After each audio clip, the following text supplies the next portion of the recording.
Hi preschoolers, it's Miss Sam and I'm back to read you another Bible story. Did you all have a good Easter last week? I know I did. Our story today is called Jesus Returns and it comes from John chapter 20. It says, the disciples had locked themselves in a small room because they were afraid the leaders would send soldiers to arrest them.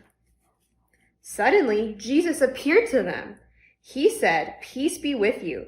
They thought he was a ghost, but Jesus said, "Touch my hands and my feet, so that you will know it is really me." The disciples cheered. They were very, very happy to see Jesus again. Preschoolers, do you remember how we read about last week, about how Jesus died, and then 3 days later, he rose from the dead and he was alive again?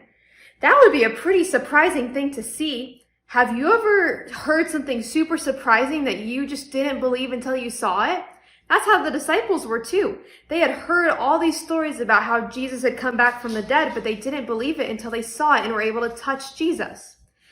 Jesus calls us to believe in him even though we can't see him now.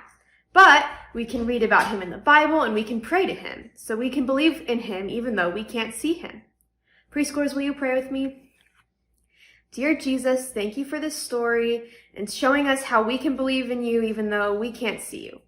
I pray that the preschoolers will know how loved they are by you and by us this week and continue to keep them and their families safe. In your name, amen. Bye, preschoolers. We'll see you next week.